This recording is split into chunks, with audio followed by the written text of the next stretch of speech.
Brick by Brick met dozens of inspiring people this past season who continue to move forward despite bumps in the road, like a teacher and his students trying to improve pedestrian safety in school zones. In a couple months, and my students are going to go to City Hall, and I've actually warned members of Cincinnati City Council that when we come back, it's going to be with a video camera. Besides requesting money for billboards, the students are producing a documentary they hope will go nationwide. Meanwhile, the concept of tiny homes is growing in Southwest Ohio. Now that we've proposed this first tiny home community, other churches and other property owners have approached us and said, hey, when you're done with this one, will you do another one? Architect Earl Crossland talks about a growing number of churches willing to help homeless veterans. With infant mortality still a problem, doulas are playing an increasingly important role. There are updates to this Dayton program we told you about earlier in the season, including a storytelling event. There were tears because there were stories that were shared that people related to, like, oh my God, that happened to me too. This is our Look Back, Look Ahead episode, where we check in on the progress of some of our favorite stories. There are quite a few updates, so let's get into them. This is Brick by Brick, solutions for a thriving community.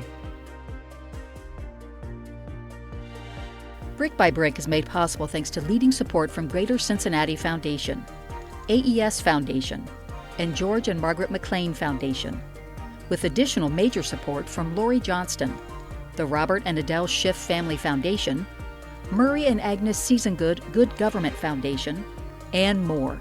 Thank you. Hello and welcome to Brick by Brick, where we're highlighting solutions for a thriving community in Southwest Ohio. I'm your host, Ann Thompson, along with team members Emiko Moore. Hello. And Hernsliger Jr. Hey, everyone. And we're on the set of our TV program. This is our 22nd podcast episode of season number 2, a season where we focused on possible solutions to housing, health, and the environment. And throughout the year, we often wondered what happened to a particular program or person. It was kind of hard to narrow down which updates to do, wasn't it? No, yeah, it definitely was difficult because we had like 12 broadcast episodes. We had a whole bunch of podcast episodes. It was hard to pick a few just to review. Right, so many amazing stories. And so we did pick 8 of our most memorable topics and followed up. Think of this episode as a look back and then near the end of the pod, a look ahead to next season. So let's get started. Food insecurity continues to be a problem. According to the federal government, 1 in 7 households don't have enough to eat, and some families don't even know where their next meal is coming from. It's such an important issue that we covered it in 2 episodes, discovering that in 2022, nearly 7 million seniors were food insecure, making this story from Hearns essential. Yeah, and according to Meals on Wheels of Southwest Ohio and Northern Kentucky Chief Production Officer Michael Beck, the need continues to grow. Our senior population is growing and hitting record numbers, and there's less, youth and people that can support them. Families are more spread out. 1 in 4 seniors live alone, and they just don't have the infrastructure that may have existed 20, 30 years ago to support them as they age in place.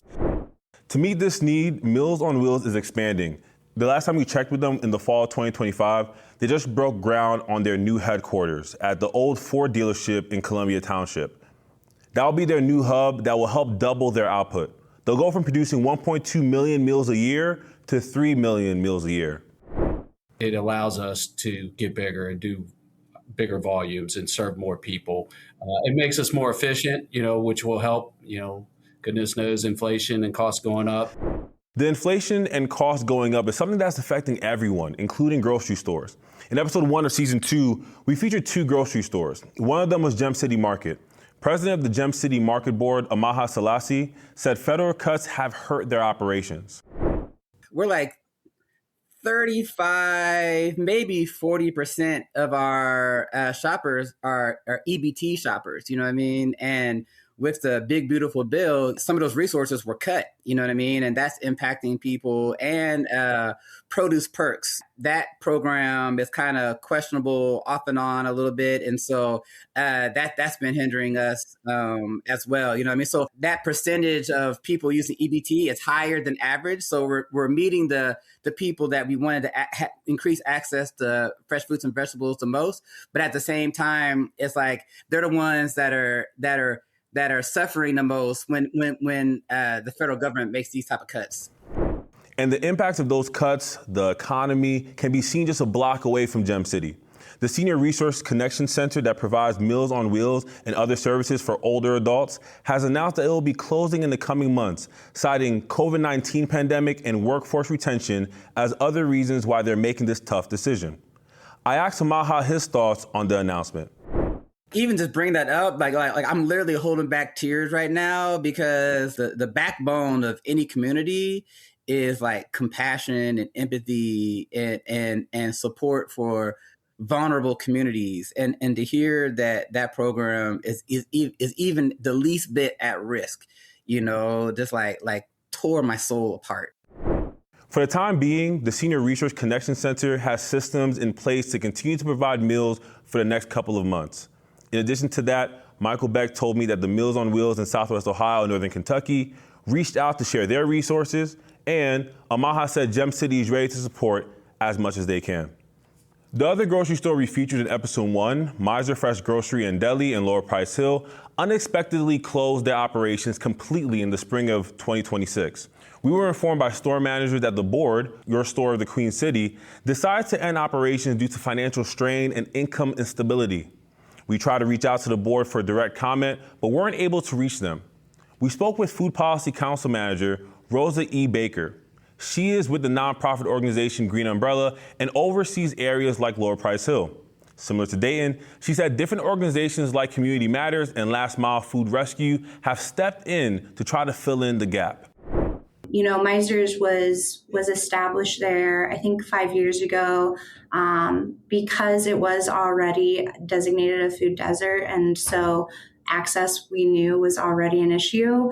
And it was really seeking to, help solve that and create that critical point. So it's a real shame that it's lost. And, I think right now there are a lot of wonderful community agencies working to fill that gap, but we're just kind of back where we started, unfortunately. Rosa told me she is hopeful because of the grassroots efforts that are relentlessly fighting the food insecurity battle. She also highlighted the Cincinnati Human Services Fund Impact Award grant, which is focusing on neighborhoods including Lower Price Hill. They have a program that will create a network of food resource hubs and urban farms in high-risk neighborhoods in an effort to reduce gun violence. We'll keep an eye on that as we go into season 3. Well, I'm glad that she's optimistic, but your stories just drive home the point that there are no easy solutions and just so many people are suffering from food insecurity.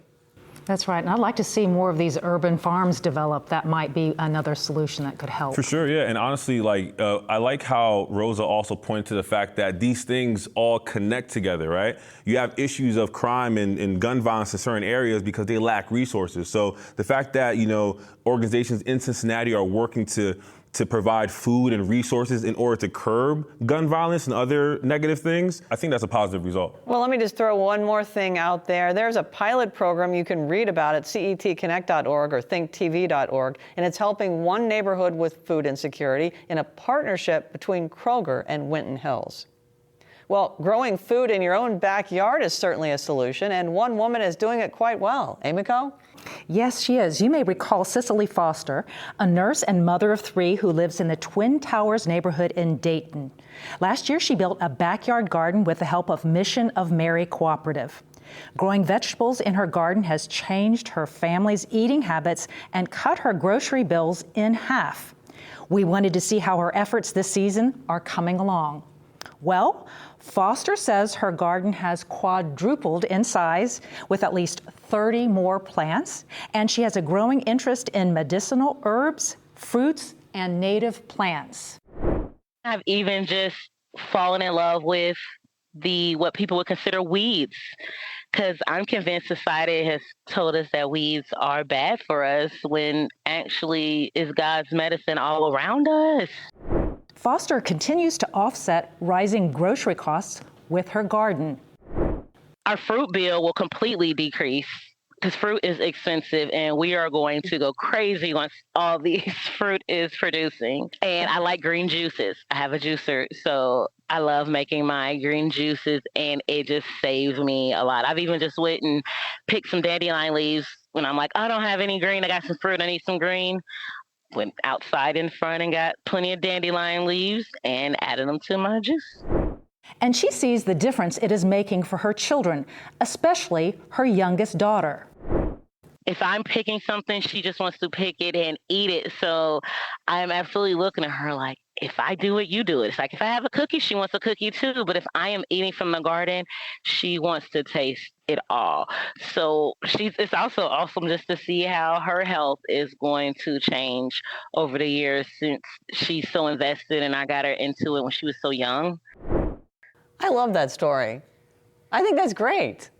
And it really showcases how parents, if you model good behavior, your children are likely to pick that up. For sure, yeah. I think you got to lead by example, right? Like the only way her children are going to eat healthy is if she shows that she can eat healthy too. Even picking dandelions to add to her drink. Yeah. Well, changing gears now, we got some disturbing news from Cradle Cincinnati that infant mortality, a stat that it has tried so hard to lower, has gone up, and especially among Black babies. At a May news conference, we learned Hamilton County's overall infant mortality rate jumped from 5.5 deaths per 1,000 live births in 2023 to 9.3 in 2025. More disturbingly is the infant mortality rate for Black infants. It more than doubled over the past 2 years, from 9 deaths to 21 per 1,000 live births. Why is this? Dr. Jim Greenberg co-founded Cradle Cincinnati. Support for maternity leaves, support, various kinds of social service or safety net services have been really kind of frayed around the edges, if you will, over the last few years. Why that is particularly impactful in Hamilton County is not clear, but we're going to figure it out. And Cradle Cincinnati is taking steps to try to reverse the trend. Here's one of them, QV Corner, or Queens Village Corner. At the Ambrose and Bobby Stern Health Centers in Cincinnati, patients can connect with a part-time Queens Village navigator and get the resources they need. At the UC Center for Women's Health, a QV staff member is embedded with the clinical team full-time. This liaison meets with all first-time Black OB patients after their appointments, typically in an exam room, allowing women to speak more openly about things like difficulty paying rent or utilities so the navigator can identify resources. This pilot is going so well, Greenberg says he wants to expand it. And we would really like to spread that to Good Samaritan Hospital as well. Between Good Samaritan Hospital and University of Cincinnati Medical Center, 80% of Black women deliver. He wasn't able to give a timetable of when that might be. However, Dr. Greenberg and others are committed to decreasing infant mortality. Doulas are proven to help, and Amico, let's revisit your story and any updates. Sure. Sharon Hawkins is the founder and director of the Dayton Doula Initiative, a community-based program designed to address high rates of maternal and infant mortality among Black women in the Dayton, Ohio area. As you may recall, participants receive scholarships for the 8-month doula program, which includes business training. 3 cohorts have already graduated, and the doula services they provide cover both childbirth and postpartum support up to 1 year after birth. In 2024, Medicaid coverage for doulas was passed, making it accessible to all women in Ohio. This spring, the University of Dayton's Women's Center supported a storytelling event where Lore storytelling coaches help doulas and mothers come together to be able to share their birth stories. I think it's important because it gives women a chance and a space to have a voice, and to have a voice empowers you. The Public Health of Dayton and Montgomery County is organizing a regional doula symposium on September 17th and 18th at the Central State West Campus to bring doulas from all over the region. And some more exciting news, Sharon Hawkins was recently honored as a community gem in the Dayton Daily News. And because of this, some women reached out to her to join an upcoming cohort. Hawkins said she never expected to be recognized, but is glad the program is getting recognition. Can't even imagine what's going to happen to the future generations of babies that are being born in love and support and moms that are being supported. I think it's going to change the generation. It's going to change the way that we have these children relating because they're going to feel wanted. Hawkins is putting together the next cohort for this fall, which is usually around 10 participants. But with a grant from the Physicians Charitable Foundation, they will be able to increase it to 14 to 18 participants and give advanced training to those who've already participated. Lots of good news on that front. I like the storytelling event. Yes, it sounds like a lot of these mothers really found a lot of commonality in their stories. Yeah.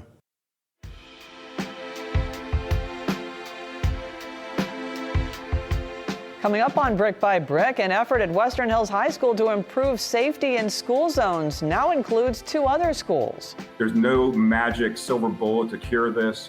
To actually create change is going to take a patchwork quilt of different initiatives. Plus, an update on tiny homes. That's ahead on Brick by Brick. Brick by Brick is made possible thanks to the generous support of so many, including Diane and Dave Moshe, P&G, the Camden Foundation, the Stephen H. Wilder Foundation, TJ and Susie Ackerman, Patty and Fred Heldman, a donation in memory of Frank and Margaret Linhart, and more. Thank you. We couldn't do this work without you.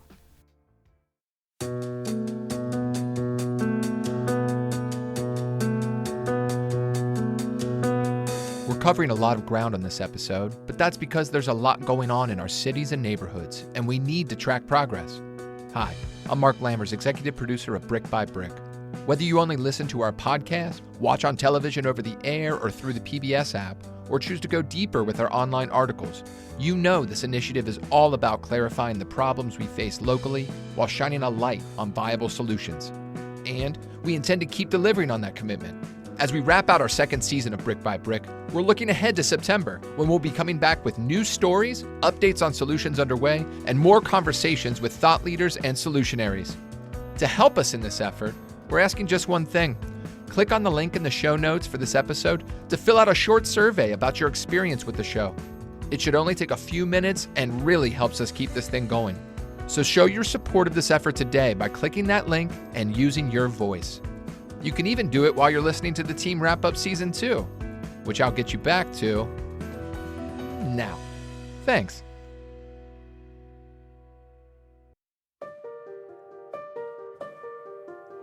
Welcome back to Brick by Brick. Here's an update on what Cincinnati is doing to increase pedestrian safety.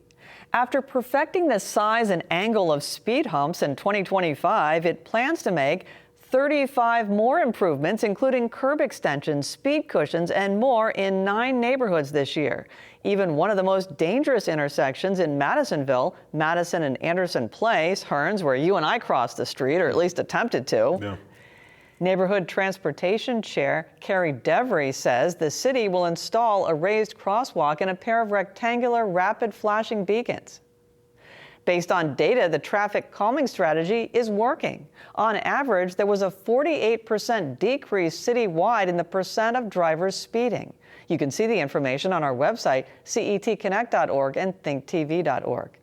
In that same episode last October, we told you about a group of Western Hills High School students who were on a mission to make school crossing zones safer after a student was killed. They still want to create change locally, but also want to help other schools nationwide, according to teacher Jeff Demaree. If we made a documentary about our work and what exactly we've done, we would be able to share it with grade schools, other high schools, so that other students can learn how to keep themselves safe as well. So that's the step we're working on now, trying to be educators ourselves to be able to share the work that we've done with other schools.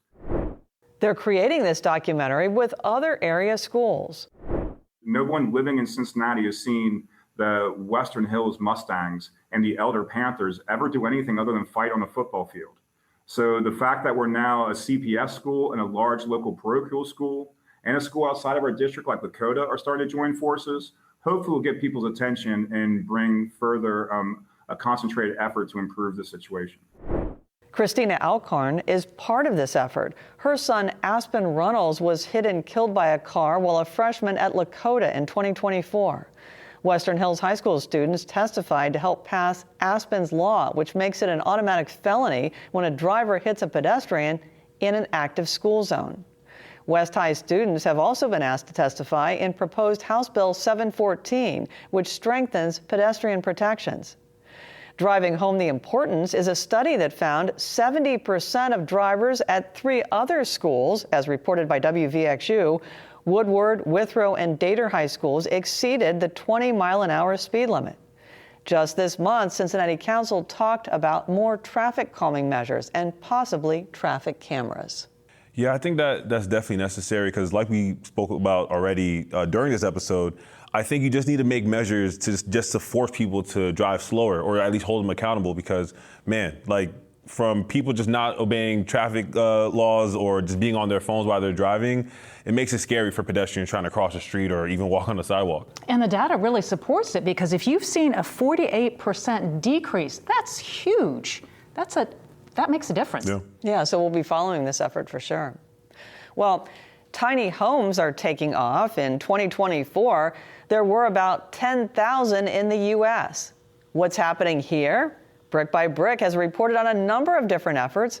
Hearns, what's the latest? Yeah, you know, tiny homes is one of those efforts that could have a huge impact with many communities. The last time we touched this topic, we featured Vista Village, the tiny homes community in Columbus, Ohio, that has 41 tiny homes.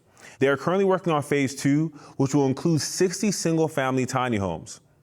Down here in Cincinnati, another developer, Tiny Homes for Humanity, is looking to build a tiny home community of their own for veterans in the Madisonville neighborhood. But they're waiting for approval from the Community Council. The Madisonville Community Council has given unanimous approval to support the project, and also we need a zone change for the land. And they've also given unanimous approval to support that zone change, which is basically going from the standard to a planned development process. The organization is also on track with their funding goal of more than $2 million with the recent pledges they've collected, many of which came from other Methodist churches. We're optimistic that when people hear about it, when they hear the statistics about the need, and they see that other people are joining in, we're very optimistic that this is actually going to be a real project and have some real impact for veterans. Earl even pointed to our own program, Brick by Brick, to say that, you know, we're part of the reason why a lot of folks are getting more awareness. The more he does these interviews, the more he just puts the word out there. Everybody wants to see how they can help veterans get back on their feet and find housing. I'm glad that he is finally getting traction because early on he was meeting with a whole bunch of people from the city, people from the port. So I'm glad that there is something in the works. Yeah. It'll be exciting to see how this comes along. And you know what this kind of reminded me of? Emiko, your story with the faith-based housing. So many churches have a lot of land, a lot of property where, you know, that's not doing anything. They're just, you know, collecting dust in a sense. But like what they're doing is proving that, hey, they can partner with churches, use that land for people that need it. You know? And it's such a good partnership because you've got a church-based or faith-based communities which often really want to give services and help a lot of other people. So it's a win-win in many ways. For sure.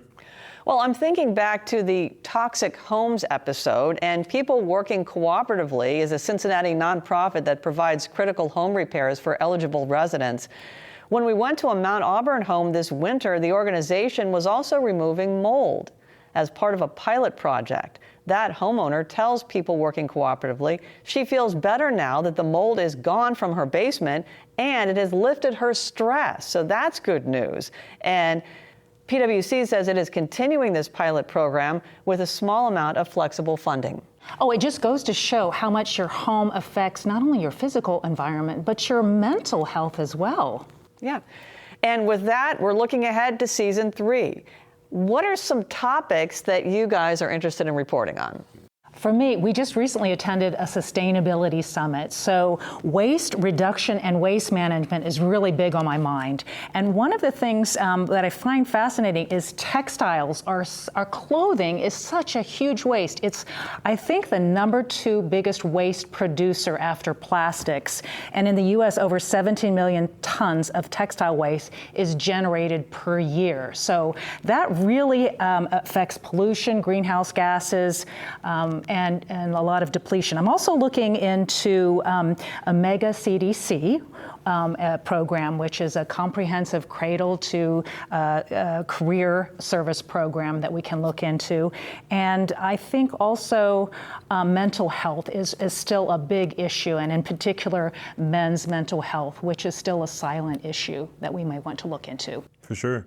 You know, the textile one, I never really thought about like waste within like clothing. So I think like I haven't seen much reporting about that too. So I think it'll be interesting for us to dive into that. And in regards to the mental health piece, there's a mental health gym in Detroit where is almost, imagine you go into like a place to work out, but it's really just for your mind in order to get yourself you know, to think better, to process things better. In the right space. In the right space, yeah. So if we do the mental health episode, I think we can maybe feature that in some way. Right, and that really helps get rid of a lot of the stigma that still, there's residual stigma here about those things. So I'm glad to see that there's something like that. Yeah, Hearns, what about you? Yeah, there's a whole bunch of ideas that I would love to dive into in season 3. I would say top 2 is senior housing and ADA accessibility. So as you remember from what Michael Beck said, our number of seniors are growing, right? There are a lot of seniors who are growing and they need housing. The gap is quite alarming. But there are a lot of efforts being done in order to help provide seniors with housing in the Yellow Springs community. In Columbus, there's a few stories that I'm tracking to see if we can go ahead and capture that. And then also ADA accessibility too. I don't know if you remember from season 1 when we did like the adaptive reuse episode where 8K construction, you know, turned a bowling alley into housing.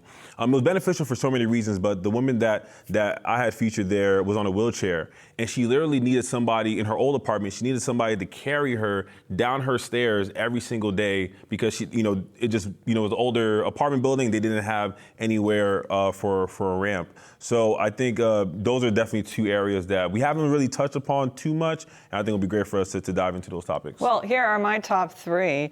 Data centers. We're hearing so much about them. What could be the solution? Well, we don't know exactly, but here's a tease. Using the ocean to power them. I know there's one effort underway on the West Coast. What about mobile homes as a housing solution? Or manufactured housing makes up 6% of the housing supply. Can we preserve existing ones that are falling into ruin or build more? And what about public banks? This was something that I really didn't know about until recently. A public utility answering to the community and funding projects like infrastructure. But there are also downsides because they are not regulated. So positives and negatives. Well, we're going to take some time to plan out season 3, and we'll be taking a few months off in preparation for our TV premiere in September. So enjoy your summer. That's our show. If you like what you hear, please rate and review our podcast. It makes it easier to find. We hope you learned something, and if you did, please tell your friends and family about it. For Hearns Laguerre Jr. and Amy Moore, I'm Ann Thompson. We'll be back in the fall with more solutions. Take care. Our show is produced, hosted, and edited by me, Ann Thompson, with reporting and story editing from Hearns Laguerre Jr. and Amy Moore. Our executive producer is Mark Lammers. Zach Kramer runs the lights and cameras. Derek Smith is our production specialist, and Jason Garrison is our production manager. Marketing and promotions with Mike Shea and Bridget Dillenberger. Alyssa Stephenson handles the website, and Josh Lusby and Steve Wright are our designers. Bill Dean and Andreas Kruger are the engineers for the show, and our chief content officer is Colin Shinamblo. Our music is from Universal Production Music. Brick by Brick, Solutions for a Thriving Community is a production of CET and Think TV, Southwest Ohio PBS member stations.